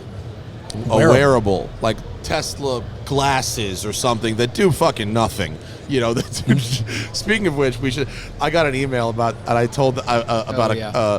Here's the I'm going to pull it up because it's really, really, really bad. I wrote back to this person and I said, this car that you're describing to me sounds horrible. Okay. Here we go. The car is called the Indy One. INDIONE. Indy One is a new car, Los Angeles-based company, specializing in the design of the next generation of electric vehicles. The sustainably made Indy One is designed to simplify everyday life tasks and complement the lifestyles of social media savvy Gen Z and millennial drivers. I hate this. Wow. Unique features. You got to hear the unique features. You're not. You think you hate it now. Wait till you drive. Wait till I tell you what it does. Okay. Yeah. I got 5 bullet points here. Number 1, vehicle integrated computer. The first ever in-vehicle integrated high-end computer capable of high-end gaming. Okay. Where have I been my whole life without this? Yeah. Number 2, a complete Windows workstation that provides unique capabilities like the ability to select and use multiple surround and internal cameras during Zoom calls and record events that can be shared on a variety of social media platforms. Was this made by a bot? Bro. It doesn't seem like a human would like. Right. Dude, I got more. So we can live stream our gaming. So we can Hold on, Twitch guys. stream our I drive. just need to switch camera angles here. Just how's this? Does this look All better? right, number 3, advanced software allows riders to capture content on trips with multiple interior and exterior cameras, live stream videos, shoot, edit, and upload content to the cloud. God. Number 4, AAA gaming. I don't know what that means. AAA gaming? AAA game, yeah, top title. Okay, AAA gaming and VR capabilities, turning the car into a mobile game center. That's like the first thing, though. Yeah. Didn't they just say it's like a gaming PC, and then it was like the fourth thing is like it's also a gaming PC? Yeah, it's 5 different ways to say you can game and stream live. And this literally was my response to the PR. Oh my god, I lady. hate everything about this. I responded to the PR person who sent this to me. Oh my god, I hate everything about this car. But it's like So what response did that garner? That garnered, oh no, can I ask why? If you're uncomfortable sharing, I'm generally interested in your feedback. I'm very uncomfortable sharing what I'm is extremely. I'm sharing it on the show. My thoughts of why this is horrible. You guys create lots of content, right? Yeah. So imagine a car where you have the cameras are fixed and bolted in and can never change. Uh-huh. They can never In the adapt house. with advancements in Come on up. technology. Yeah. And you have to edit in the car all the time. Is that something you'd be interested in? Yes. Yeah. Yes. That's exactly what I need. Yeah. You know, the one thing that I was really looking for in my content was all my stuff just mounted on a poorly made car. Right. Yes. Yeah. Yep. You can't go inside to edit or anything. You got to stay in your car to Well, do well, it. I'd have to go inside to edit because it's a gaming PC. Also, it's probably really boiling in there. Yes. And the fans are just going all the time. Yeah, but you'll have your VR headset on, so that way you can everything figure about it this out. is horrible. Yeah. Can I steal your mic for 1 second? To Rob Holland, who was stopping by. Just racing randomly. Driver, Nürburgring Meister. What are we doing here, Rob? What are you doing? I am in and out for the day, man. Flew in at 6 o'clock this morning, heading out 6 o'clock this Really? evening. Just figured I'd just kind of check everything out. What does say hi your to a few racing people. schedule look like right now? Might be going down to Petit Le Mans next cool. week. And then from that, it's pretty much dead. It's the end of the season. We finished up with the SRO and the Mustang and the GT4. Third in the championship this year, so Nice. not too shabby. Are you going back to Germany soon? In the spring. I just was there about 3 weeks ago trying to keep my license current so I can get back and run the 24 next year. So, Nice. Yeah. Exciting. Yeah, it's all fun. Yeah. I'm glad you could stop by. No, we dude. need to make a trip back to Germany immediately. Yeah, when are you guys coming over? You I don't guys know. I don't know got to when. come over, man. If Nürburgring you is have not it's been to epic. Nürburgring, it is. How have you never been to the Nürburgring? I just, it's on my list of things to do. Something happened about a year and a half ago that makes it hard to travel. Rob I literally had lives, no idea. I lives missed the on news. track. He lives like in the industry row, like across from where the Yeah. prototypes drive around. So, have you worked with Robert Mitchell and Yep. the Apex guy? Yeah. Yep. Know those guys real well. So yeah, good group of guys. But yeah, it's such an epic track. So, I mean, but it's not even just the track. We've talked about this. I mean, it's the lifestyle, everything. Yeah, you're in the middle of all that shit. It's Yeah, great. it's amazing. So Seeing all the prototypes driving around all the time. Yeah. And what everyone's working on and all that. well, kind of stuff. where we live literally is in where all the other manufacturers are. So they you'll be sitting out in the morning like having a cup of coffee, and all of a sudden like the brand new like Porsche GT4 RS prototype rolls by, and you're like, that's cool. that one's gonna be good, I think. Oh, it's gonna be real good. That's That's gonna be good. what I'm racing next year. Are you? Don't tell anyone. He said into a mic. Oh, okay, Yeah, cool. don't worry. No, It's but fine. yeah, Nobody- all right, cool. All right, Just- well, have safe travels. Thank you for joining us briefly on this show. Thank you for inviting me as I walk on by. Next time you come to LA, let's do a full show. Absolutely. All right. Cool. Cool. Let us know. Sounds like a plan. Ahead of time. All right, sounds good. Thanks, guys. Sorry we had to tax your mic there, Jared. That's all right. Rob Holland, writer, racer. Yes. Always welcome on our program. Anything cool? Oh, please, yes. We can't talk about that, but what he just said in my ear rules. Easy. Rob's good at the marketing, man. Was it the Cybertruck announcement? Yeah, he wants. He said he's just taking delivery of his Cybertruck, and he would like. Oh wow! Ooh. Or the icon there, his mobile gaming, so he can be a Gran Turismo, Nürburgring expert. How bad was that car? That is. Do they give you like a thing? Like, does it look like anything? They gave me a picture. There is a picture. Yeah, you can see. So it's an i3. Okay. It looks somewhere between those weird new BMWs and like a stubby Lucid Air that was made cheaper. That just screams. It's a bubble car. That screams pump and dump. Yeah, that's it really does. We have an IPO. This is it's part of this like auto mobility conference. I went to this thing last year in LA. It was a mobility conference, and I went there. I rolled before going there because like bird scooters were taking off, and I was like, all right, I will take a peek at this. And they had all the different scooters to ride, but then they did this big hyped up announcement of the Domino's Pizza automated delivery. Oh my van. God! It was going to be an autonomous vehicle that a humanoid, not humanoid, but like one of those Boston Dynamics robots would get out of it and then bring the pizza to your door. Oh wow! Have you seen the Animatrix? Yes. Where they give you like a background of what happened when the machines kind of like rose up and took over. Yeah. This is exactly what started happening. Like, yeah, we started, we gave them humanoid appearences and whatever, and then people would just wreck them. Like, just no mercy whatsoever. Well, they positioned this as an autonomous thing, and they were demoing it, right? And I'm air quoting here, demoing it. They literally had this robot, and it was a robot that could walk. Okay, it could walk at basically a normal human pace, but it was literally tethered with a cable like 1.5 inches across to a guy with a fucking RC controller.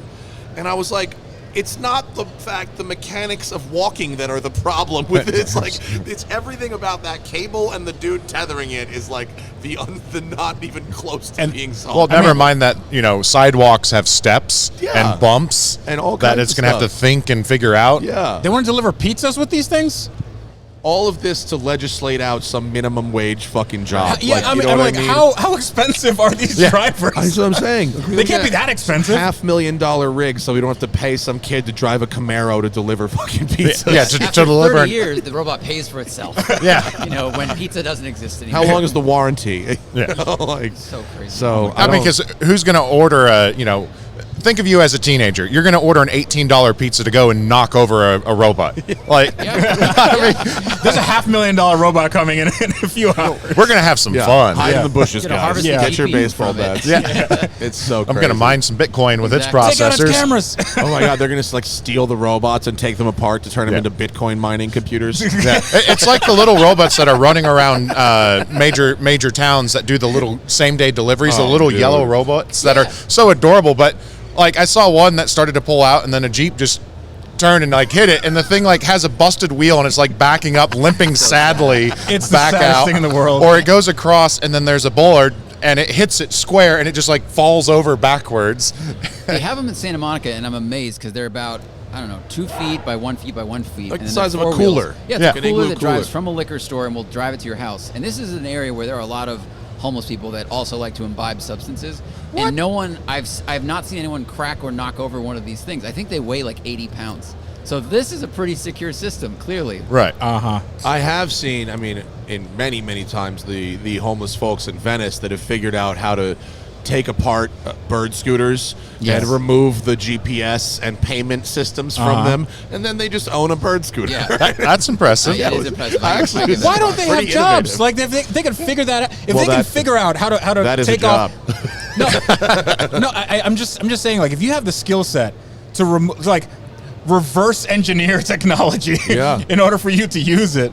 I think what's sad is that some of them probably do have jobs. I think being homeless and being unemployed are not mutually Really? exclusive. Right. Yeah, I think there's a statistic that I think 35 or 40% of the homeless in Venice have some type of employment. That's nuts. Well, Yeah. it's not a cheap place to live. No, so. it goes into the lack of affordable housing, lack of affordable social care, lack of affordable of programs that help a lot of these folks out, and very stagnant wages for some of these businesses. It's Yeah, I mean, it's a like, fucking struggle, man. Obviously, the homeless problem is, I mean, it's multifaceted, but most of them have, you know, mental issues that just go on unchecked for a very long time. They have drug issues, you know, Sure. that sort of thing. And the 2 years of very little social services does not improve that. Absolutely. Yeah. Like, there's no community structure, family structure, all that. But some of these folks do have jobs. I mean, I've gotten Uber Eats. You know, I've had my lunch delivered by someone who is 100% living in the car that they use to deliver that food. Okay, so I'll go over a really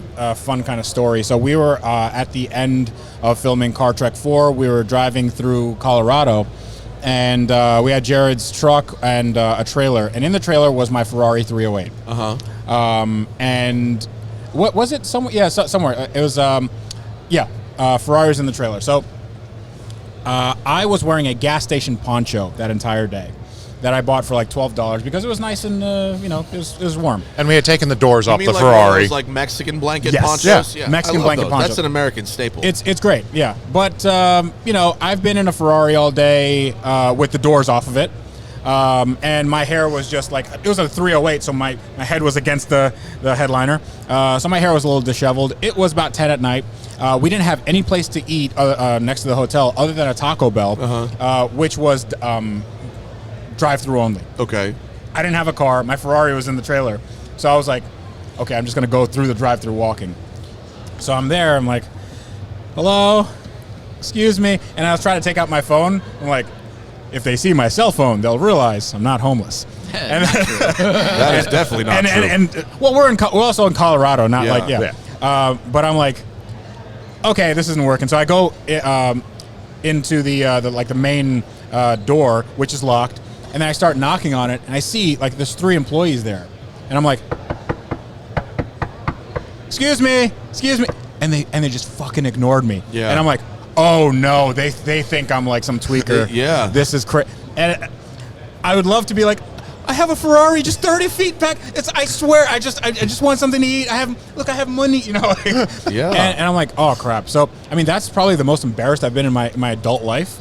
But it's reality nuts. for some and people. it's reality for a Yeah. lot of people. And I'm like, crap. So then I just went to the McDonald's across the street, and they treat me like, they're fine. So Yeah. we treat everybody like garbage. No, they're like, what would you like, sir? I'm like, I'd like a The cheeseburger. walking Thank through you. the drive-through thing is real, though. They won't let you walk through I never really figured out why, if a place is drive-through only, they won't let you walk through. They get angry or something, but I'm like, listen, we have a trailer and then a car. Whatever. Yeah. It's a 34-foot trailer hooked up to a big diesel truck. I cannot drive through. Yeah. I can't physically go through the drive-through here. What do you want me to do? Yeah. All the like Chick-fil-A's in LA closed their insides, and they're now all drive-through only. Yeah. And they're causing the fucking traffic these goddamn places are causing. Why? It's so annoying. So I've had Chick-fil-A a few times. I don't get it. I don't get it at don't all. get it at all. I don't get In-N-Out either. I don't. In-N-Out, I agree in certain ways. Like, their burgers are excellent if you order it the right way. Their fries are awful.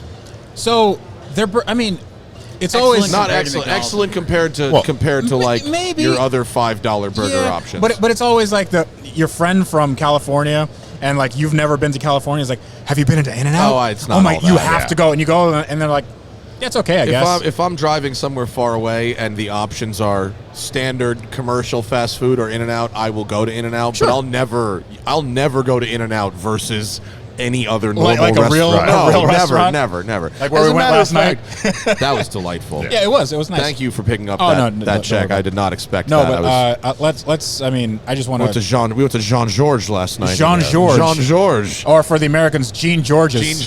Gene George. We went to Wearing Gene our- Georges wearing- Steakhouse. She's gorgeous. Gene Yeah, George. it's like the You eat a 72-ounce steak, it's for free. YouTuber conference plus one Hall of Fame hockey player that Yes. that was like he was like freaking out that he was at dinner with us. Yeah, no, it's Weird how life works, isn't it? It's nuts. That steak was awesome. Yeah, we had the F1 Wagyu. Wagyu. Yeah, they're breeding Wagyu cows with regular With cows, F1 cars, yeah. with Formula One cars. Yeah, Yeah. Formula One. I think I had the McLaren. You had the Mercedes. I don't know. Apparently, Lewis Hamilton slapped my cow's ass or something. Larry Casilla, who was with us at dinner, literally at dinner, he was like, "Oh, by the way, I have to detail a Grand Prix winning this season Formula One car. Oh, good. And I have to do it in LA. Can I do it at your shop and then like leave this thing there for a couple days?" I'm like, "I'm sorry, did you say you want to leave a Grand Prix winning Formula One car at my shop for a couple days?" I was like, "Yes, that'll be fine." Yeah. How much am I going to have to pay you for this? No problem. I will. No. I will have It's free. Yes, I will bring have it. a viewing. I will sit in it and go vroom vroom and make all kinds of noises. Man, they make these things small these days. Yeah. Yeah, I was going to say I don't think anyone's fitting I should try to in. make a video of me see if I can get in the We fucking can do thing. that. Rob Dahm bought an Indy car. He did. Yeah. And then he bought a Cosworth engine or something. Yeah. And his goal is to drive it. You're going to die. That's pretty. Okay. I mean, you know. What level? Do you have any stupid things on the horizon that you guys are going to buy that are on that level of stupid? My stupid thing is here already. Oh, that's a good point. So that's you can it. get stupider. Oh yeah, you can, but I'm not like I'm a guy that I don't need to go to 1,000,000 miles an hour, and I don't need a 3,000 horsepower. Buying an old Indy car and then like just hoping that that stays together. That seems like Yeah. Well, he Ooh. bought the Indy car and then he bought the Cosworth engine. Yeah. But he said he really wants to put a rotary in the Indy car because Okay. that's the thing. And I said, well, then you have to put the Cosworth engine in a regular car. yeah. Oh, yeah. That would really be what's up. If you put a Yeah. fucking Indy car engine in a Honda Accord, like now we're talking.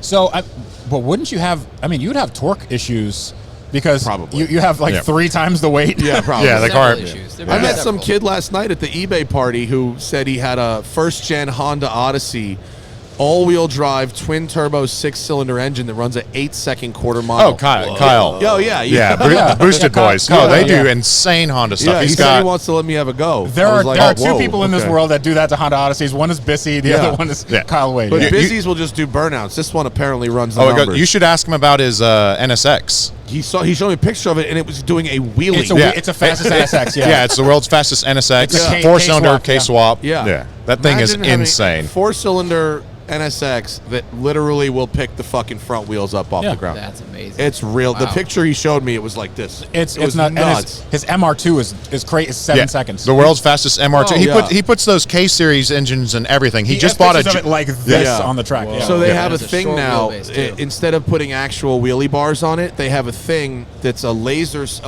level.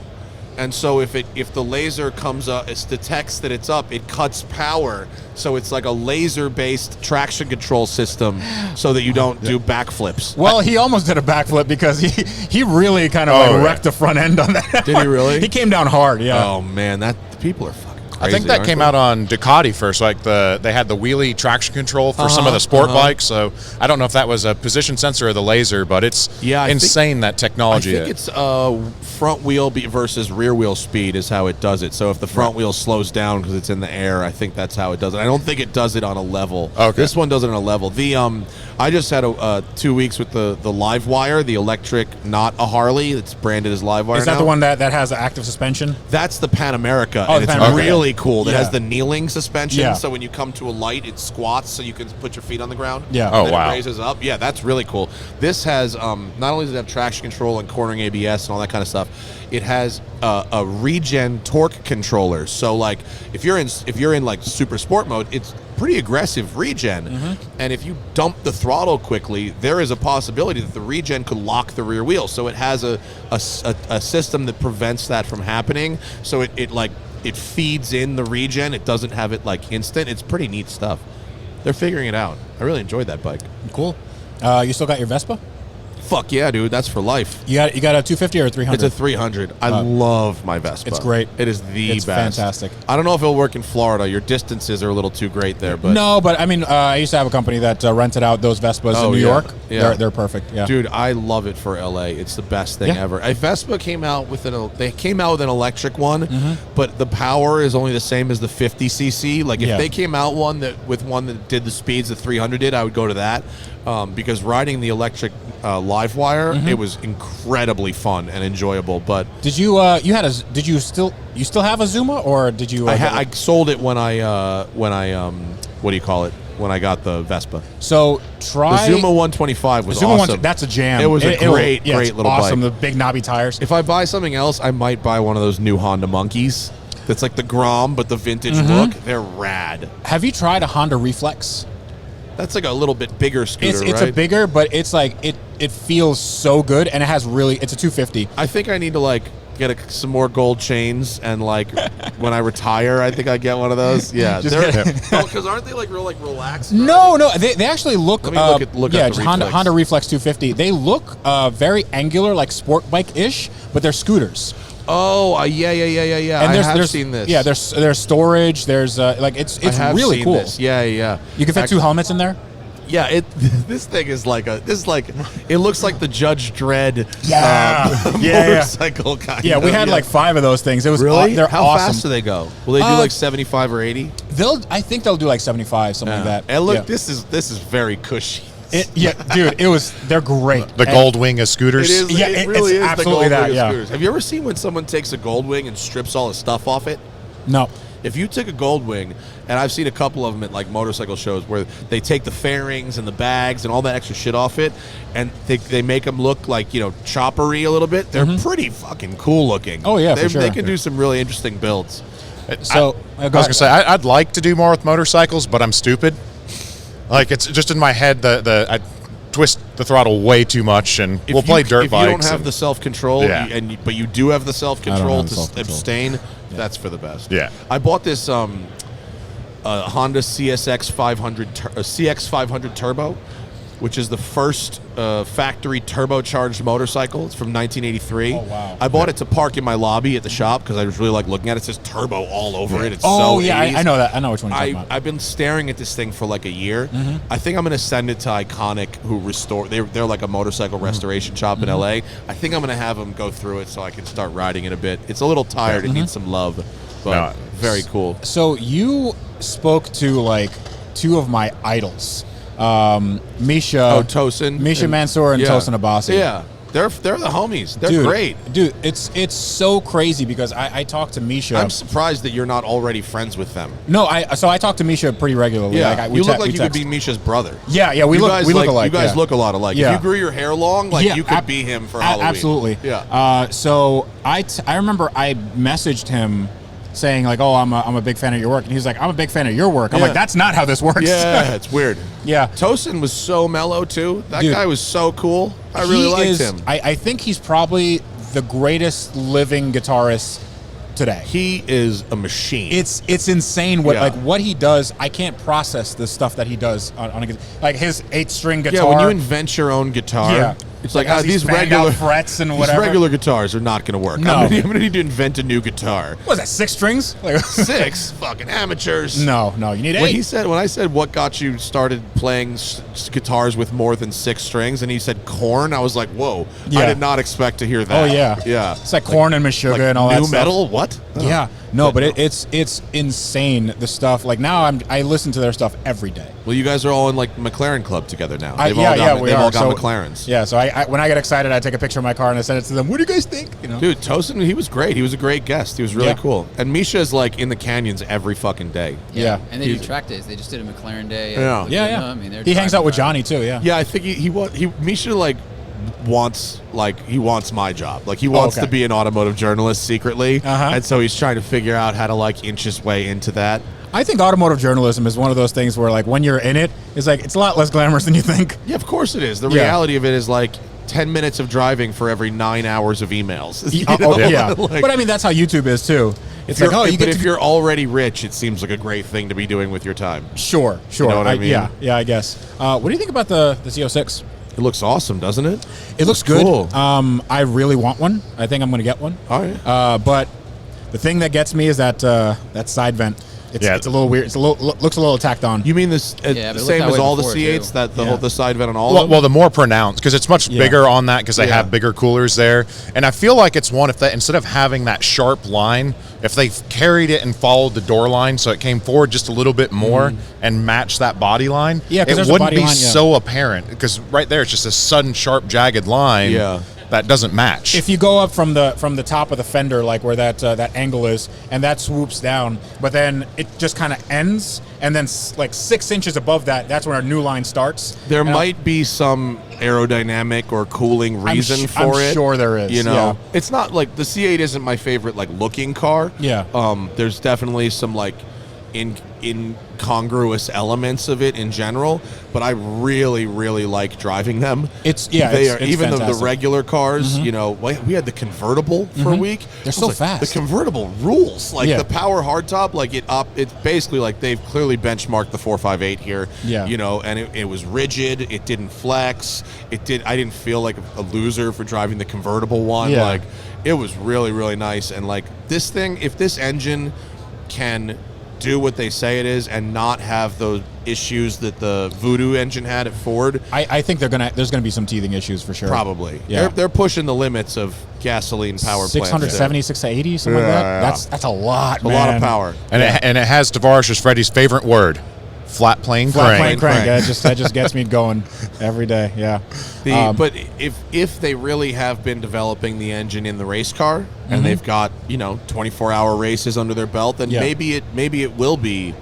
Ford, when Ford came out with the Shelby, they didn't start by putting it in the race car for 3 years or Right. whatever, and GM has been doing that. So hopefully they took that lesson and it'll be reliable and whatever. I've read on Twitter and whatever that dealers have 3 and 4 year long waiting lists for this car. We'll see. We'll see. Yeah. I mean, if hopefully I can get one at some point, but Well, our friend Amelia has the hookup, right? maybe Amelia's in the Z06 club now. I mean, she She's was in like- the World Series in the commercial. fucking commercial. If anyone can get one. If you can get in one of those commercials, I did a Super Bowl commercial once. Oh, did you? What a payday. I mean, because they pay you for the day, but then you get residuals, and they run that shit. Wow. And I got probably a 25x what I made on a day What? rate because of the residuals That's from the commercial nuts. for like 3 months. It So- was awesome. She's going to bank on that commercial. So we'll talk a little later after the show because you've also been in video games, which I really I was in want. Forza. I really want to do that. I want to have a Tavarish car pack. I freeformed my lines in Forza. They were like, okay, I want you to talk about the Mustang Camaro rivalry. And I was like, do you have a script? They're like, no. And I literally freeformed it in the booth. I couldn't Mustangs and believe they Camaros let are me pretty do good this. cars, you know. It was shocking. But then I kind of got into it with the creative director because they had like a Forza tournament and they brought all these people to Le Mans to do a Forza tournament, and they were playing with controllers. Is that Dan? And I wouldn't let it go Dan that they Green- weren't using Dan wheels. Greenewald, yeah. And they never invited me to be in a Forza Yeah, you again. could listen to our sponsorship dissolve on that podcast. sponsorship. The sponsorship went away. Episode By 325 Forza, these guys are they have these controllers. They're not really driving. It's like, oh man. For the record, the Grid Life game night that we're going to tonight, that tournament is wheel and pedals. Okay. Proper simulators. Okay. Yeah. Are you guys going to come to that? Yes. Yeah. Yes. I'll And we got Everybody's going to all the assists, right? We'll have the line Full and assist. auto Yeah. brake Just like and in real life. automatic. I Yeah. want to be able to just close my eyes and smash the gas Uh-huh. all the way around the Tesla track. pack. The Tesla. Tesla wheel. It's a yoke. It's full self-driving. Yeah, Thrustmaster yoke. I don't know. My only experience with Tesla driving was it trying to immediately go into the ditch. We were out in a rural area where the lane wasn't perfectly good, and the guy's like, all right, turn it on here. And I'm like, okay. And it shot hard left. And if I didn't grab the wheel, we were going into the ditch. And he's like, oh, that's fine. I push this button, and it'll submit it to Tesla so they can fix it for next time. That's not how that works. And I'm by like, the way. See, if we die, Right, yeah. they'll use that as a data point. so it'll get better for everyone else, but we're still hurt and crashed. you gotta break a few eggs to make an omelet, though. That's right. That's right. That's mafia logic right there. That's exactly how this metaphor works. Corey Osford in the Who's that? distance. Corey Hosford. Corey Hosford of Hoonigan is approaching the booth. You guys know Corey? No, I Formula don't know. Drift driver. He's doing the announcing at the Hoonigan Burnyard. Oh, very cool. Oh, wow, very he fun. rules. Very cool. He taught me how to drift. Nice. Very good. Yeah. Does he come around? He doesn't know live we're here. streaming. Oh. Oh, boy, he's doing a boy. thing. Oh, he's doing his Twitch thing. What's going on, guys? It's your boy back at it again. He's doing So- Twitch and twitching at the same time. That's Actually, he needs So that I've car. got- yeah. He needs that car that you got an email about. oh my god. Oh, there you go. just run that around the show. It's EV, so I it's would safe. just say that this is a Twitch platform and also a gaming PC. Give one of those to Brian Scotto. Like, here, have fun. Leave it with you. Leave it with you like this Huracan. Yeah, it'd be burnout cam. That's what it would do. So what's coming up on Wrench Every Day? You got anything in the pipeline? So we're finishing projects, trying to push more things over. I've got the 71 International Harvester that we call Johnny Rev. It's got a Corvette C5 front subframe with the engine mounted 13 inches back, 8 inches down. So I'm taking that on an exotic car rally. So it's a mid-engine. Nice. Yeah. Nice. So my goal is to at least pass several of the exotics in this 71 Ratty Patina farm truck. Our 300ZX Nissan, I'm building a 454 Chevy big block with the plan to stack enough tunnel rams, intercooler spacers, and superchargers that it's taller than me. And I'm 6'7", and that's just for pure burnout and dumb stuff. That's very good. I just ran into this guy yesterday here at Sema who has a company called LOJ Innovations, and they make parts to put GM motors into 300ZXs. Oh, nice. They make stuff to make like to reposition the shifter properly for like a T56 gearbox and stuff like that. That's awesome. Oh, that's really cool. Well, this is a stupid, no-purpose burnout car, so it's going to be an automatic and Nice. Yeah, it's just We'll see you in the burnout yard. yeah, exactly. I was hanging around with Cletus McFarlane and Vice Grip Garage too much, and I'm like, this is going to be fun. Let's just ruin a car for no purpose. So doing that, we've got next round of Florida. We're going to keep working on our SEF project, Tavarish's SC300, where we're putting the ISF drivetrain in it. Oh, that's cool. Yeah, So- it's already in there. It just needs to get buttoned Really? up. Yeah. That's a neat one. I like that one. That's Oh, a yeah. swap. So, and our goal is to basically we're going to be swapping all the electronics, so the computers think it's a four-door sedan, but it's in the SC. Yeah, so everything's going to be essentially OEM. And then finally, I think after almost a year, parts are showing up for the Lotus. So Yeah, Lotus Esprit. the Esprit yeah. Turbo 4-cylinder will finally come back to life. That's a fun story. That car, one, everyone loves the Esprit Turbo. It's not a good car, but It's not a good car, but it's a neat car. and it's pretty. And It's like the Aston.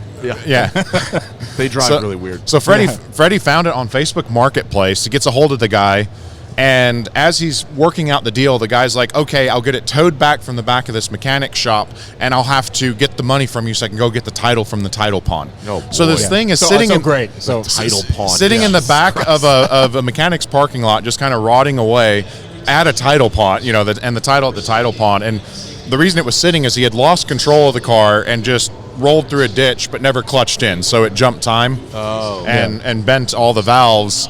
But he loved the car, so he tried to fix the bumper with like paper mache. yeah, like it is looked like a wall spackling or something. It's horrible. terrible. But he absolutely loves the car. Like he had two giant boxes, a VHS copy of Pretty Woman, yeah. an enamel Lotus sign, like an actual enamel proper metal Lotus sign. Yeah. Like a ceramic one, like So are old you going school. to fix it and give it back to him? No, I'm going to fix it and drive it. I don't he obviously can't hold it, can't handle it. I thought you were like prepping me up for this Oh, story no, where you no. were going to do a good deed or something. Well, the good deed is that we bought it from him And we save gave the him money car. so he could, so you don't have to take a title pawn loan out. Yeah. But so that's coming up, and then made a very questionable choice of buying a movie car from Need for Speed, the one everyone has seen dozens and dozens of times. Yeah, the iconic one with Aaron Paul. That awful fucking movie. That movie Yeah. was horrible. So I'm trying to change everybody's Which mind car about that did you movie. buy? the Dodge Charger from the CHP in the final scene. Oh. That they started swapping V8 into and didn't put any of the electronics over with it. And in that generation Dodge, that's not going to work. So I had to go out and buy another Dodge Charger. So I now have two. But at the end of the day, you're going to have a Dodge Charger. So Yeah, yay. that looks like a CHP car that will get me in trouble if I'm driving it around you without could movie also car. just spend like $4,000 on an actual Dodge Charger CHP car if you wanted. Right, Yeah. but this was used in the movie. Oh, I and see. crashed in the Provenance. movie. That makes it special. and it I was bought the Sesto Elemento from that same movie. Did you? Yeah, it's all SLC stuff.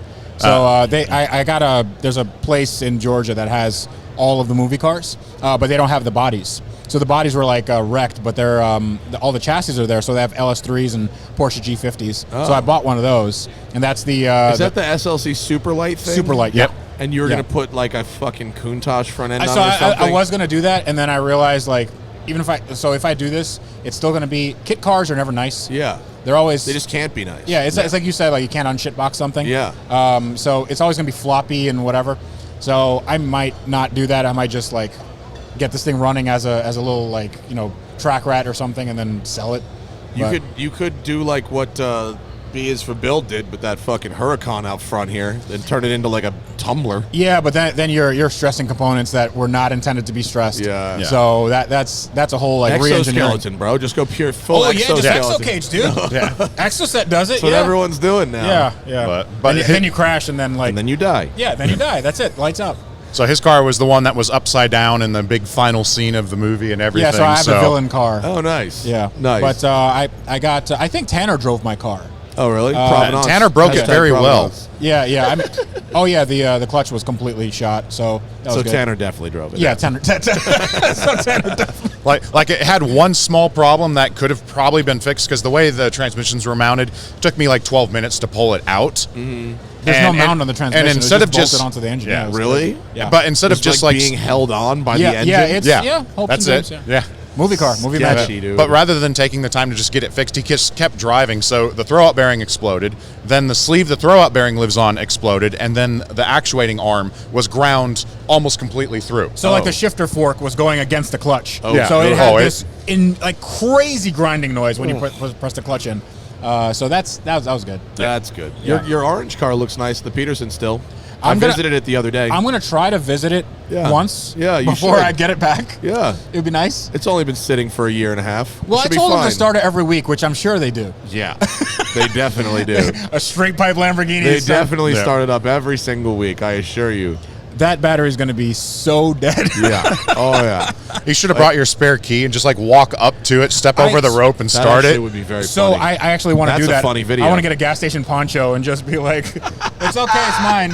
I got it. You got to give it a little gas, you know. She's a little finicky." That is a good we route. were at Amelia, weren't we? Where were we? Where someone came up and Freddie started talking about the DBS that he's standing next to it, and the guy was just brushing him off. Oh my, yes, yeah. We were at a meal. Oh my, we were doing this. I was like, don't touch the car. What's wrong with you? No, it's crazy. So we were at a the breakfast or whatever where you have all the judges, and this guy is like, well, I have a few cars at the Peterson and blah blah blah, and then he's talking to us like, you know, we're just these like we make cat videos or some shit, right? And I'm like, oh, I got a car at the Peterson. You know, he's like, what? He's like, yeah, I got a car at the Peterson. Here it is. He's like, you? Like, You, but you're brown. he's like, with that skin? Yeah, they let you? Yeah, no. It's weird. Like his attitude just did a complete 180. Yeah. So that Lots was of cover of book judging. Going oh, on there. absolutely. Yeah. It's like, you don't even know what the Peterson is. Like, Yeah. buddy. That's hilarious. That's amazing. Yeah. Well, that's our show. Thanks, guys. Awesome. Yeah, thank you Wrench so much. every day. Tavarish on Yes. YouTube. Follow the things. Well, by the time you listen to this, Sema will be over. So That's okay. Where are you shipping your McLaren back to Florida from here? Yeah. All Yeah, right. yeah. Cool. So drive it. Yeah. You should come by and drive it too. When I come, I have to make a Florida lap soon. Or January is going to be my Florida I'm lap. going to make an LA lap with Okay. the McLaren. Okay. Because I want Misha to drive it. I want you to drive it. Well, we have the roads. We have the roads that are for it. You do. Yeah. Yeah. Cool. Well, send it to me. Yeah. Send it to my shop. Okay. And come drive it. That'll It's be fine. that'll Or be come perfect. out, hang out in North Georgia. I like North Georgia. North Georgia's great too. I like that fucking weird. Was it Helena? The weird Helen, Alpine yeah. town? Yep, Helen. I Yeah, like it's, Helen. It's just Germany. It's basically just Germany. I like the Alpine coaster very much. That Yeah. was a fun detour. Yeah, for me. fun little Yeah. surprise. Yeah, You got Cumming in Georgia as well. Of course, you have to stop in Cumming. Yes. Yeah. When I was a kid, that made me laugh every fucking time. I don't know how they've stuck with that for so long. It's a but joke that never gets old. I still giggle every time I drive past the little advertisements for the dating signs in that town. It's CummingSingles.com. That is really funny. I like to go to the edge of that town. And Yeah. You just go back, you know, yeah, just and go see how home. far Yeah, you just- get. just not quite in there. You know. Yeah, see how close you can get to the edge of the line? Exactly. Yeah. It's county line. Yeah, there's a house called We- Kegel Manor. We, Yeah. we had like some real quick fan questions. Oh shit! Okay. I forgot. What are your plans for when your we're not 911 outside the turbo? studio, I fucking Yeah. completely forgot about the fan questions. So 911 turbo, that's a 4.2 liter stroker with bigger turbos, and I just need to get it started, and Wait, just, what? So I have a 911 turbo, a 2001, Has a 4.2 liter stroker in it. Really? Yeah, it's like a runway car. 49,000 miles on it, blue on tan interior. It's really nice. Very pretty. I traded it. It was in a storage locker for 3 years. And I traded it for my Bentley Continental. Oh, cool. So, that's a good trade. Yeah. Oh, yeah. Yeah, I like that trade too. So I just need to get that car started because it needed some turbo work. I had the turbos rebuilt, upgraded, all that stuff. So it should be making a decent amount of power. I mean, this thing has 3-piece HRE wheels and bigger brakes and all that stuff. So Cool. The biggest holdup is the builder removed the factory oil scavenge system for the turbos. Yeah, so all that has to be custom. So it had an electronic system done completely wrong, so it blew out the turbos. So we're properly designing that to scavenge. Yeah. So it just had some eBay pumps that were like not rated for it. So I got a good, cool. I got a good pump. You gonna go do some runway racing? Not runway race. I mean, I have access to a runway, but I'm like, I don't need to go a billion miles an hour. So I just want to get this thing running well on proper electronics and stuff. And then, that's when I'd probably sell. I'm not a big Porsche guy, especially not the older stuff. Like GT3 RS is great, but like, I'm not a big Porsche guy. Yeah, cool. Somewhere related, someone said, of all the cars you've sold, which one were you happiest to see go away and why? I mean, everything is when you have a YouTube channel, it's weird because every car you don't want to have come back. You don't want to have that phone call, and you don't want to have a video saying, I bought a car from Tavarish and here's everything wrong with it. Right. Yeah. So every car is like, I try to make it as good as possible, and I try to also let them know every little thing that like, oh, by the way, this trim is like falling off or whatever. You might need to address that. I mean, the latest I'm terrified of that. Yeah. Of someone going, Matt Farah fucked me on this car deal. and Like, I'm absolutely. so terrified of that. Honestly, if you're terrified of that, you're already past the point of like, Yeah. you're not going to get that person. Yeah.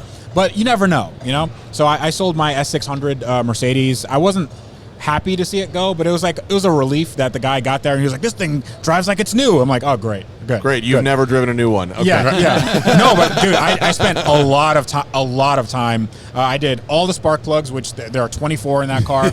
I did motor mounts. I did like everything that can make that car as smooth as possible. New tires, new brakes, all that stuff. So I mean, But now you got a 65. So I do. like, whatever. Yeah, the 65 is so good. What'd you get that thing for? 64. Nice. 64 grand. How many miles on it? I think it's like 75,000 miles. Is it held up? Does it hold up yeah, nice? it's great. The only problem with that thing, and it pisses me off every day, is that the leather has shrunk. So it's coming up on the really? dash, and it's like a It's really not nice. very Mercedes of them, is it? I mean, it's a common problem with those things, Really? especially in Texas and Florida where the sun where just they're beats just down on it. sitting in the heat. Yeah. So I mean, that pisses me off because it's the nicest interior car I've ever seen. It's so cool. It has carbon. It has aluminum. It's it lights up. It looks like a spaceship at night. Well, and then got that interior shop. They could probably fix it for you. Yeah, they're not super enthusiastic about taking apart a brand new S-Class dash, but it's fine. They'll do it. All right. Yeah. Freddy, and Jared too, because they know you're here. In your opinion, what is the biggest contributing factor in, quote, beating on a car? Is it constant acceleration, hard braking, sustained high speed? Like, what do you think is the most abusive thing? You can answer that. Launches.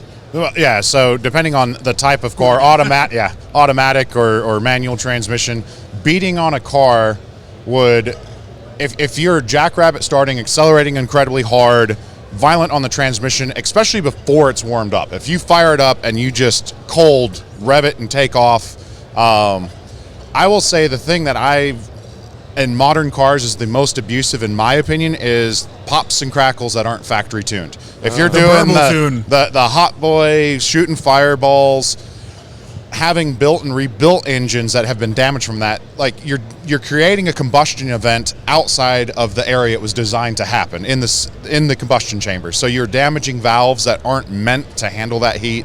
So that's beating on a car. Wow, that is not an answer I was expecting, but I love it. Yeah, The burble tune. the Killing burble tunes. cars, everyone. You're hurting What about things. fire tune?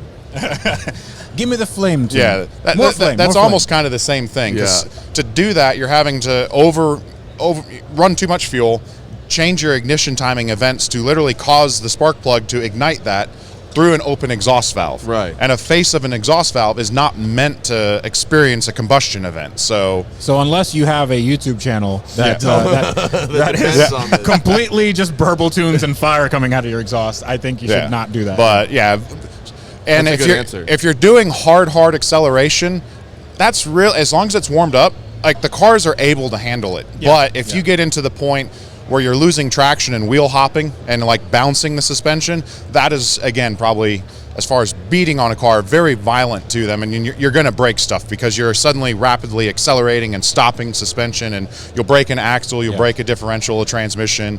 So yeah, the shock energy. Yeah, the non-soapbox burble tune answer will be don't wheel hop your car. Otherwise, things are meant for it. Let it get warm and just go have fun. My ISF is almost to 240,000 miles. You beat the crap and out of the that's car. 60,000 miles of absolute, angry driving. My wife drives it and drives it incredibly hard. And of the miles I've put on it, 23,000 have been doing road rallies or on a racetrack.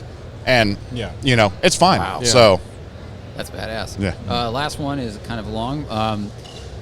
Do you guys notice a difference in the way a car drives after it's been rebuilt, especially if you've had to straighten the frame and or cut away and weld new chassis pieces? If you don't, Or I even mean, if it you does have a drive real differently, problem. does the You have to disparity- straighten the frame. I think it's like, even if it drives differently, is it still good enough where it's worth the money you saved? So I'll answer this on the McLaren front because this had carbon damage. This had we had to put new frames in the front and back. So the way that you make it right is that you put it on a frame machine and you measure everything with tram gauges. You measure everything with as much as you can to factory. The car that we put together was 100% exactly how a McLaren would have came from the factory. Like, this car drives fine. I aligned it before I took it anywhere, and everything was within spec.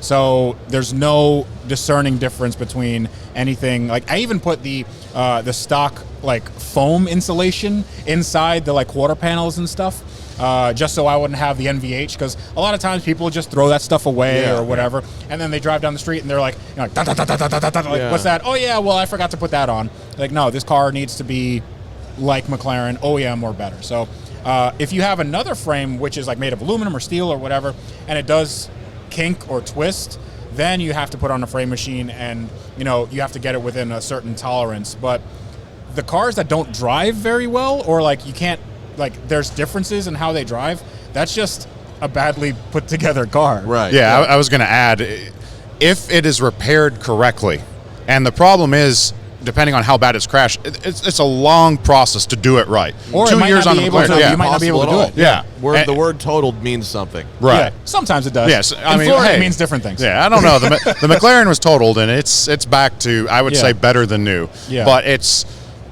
you have to do it right. You have to follow the repair procedures, measuring the whole time along. And then if you're having a unibody that you're repairing, you have to weld it right and do the right steps. Yeah. And it does not make sense for most people to ever do that. You would never pay a shop to rebuild the McLaren that we did. It wouldn't be able to. That doesn't make any sense. So It costs $350,000 to do what we did. Yeah. if you do it right, yes. If any shortcut is taken, you have a compromised car that will never be as good as a new car that's not been wrecked. But I think that's, Cool. and with the McLaren, it's, as long as the tub isn't damaged, you can literally buy, you buy the complete replacement subframes for the My front tub was and rear. damaged. Was it really? Oh yeah. yeah. Oh. Yeah. No. It wasn't damaged in a place where anything bolts onto. So it was damaged in the side. It's basically, it's a superficial kind of side. It wasn't any like structural part. But I had that cut out. I have a carbon guy who does work on like high-end bicycles and like America's Cup boats. Oh, cool. So this was like a big project for him. He also has a Porsche 914-6 that is completely carbon fiber. Like, he made all the molds for Cool. it. Yeah. So he took this thing, like, made a perfect mold from basically just his eye.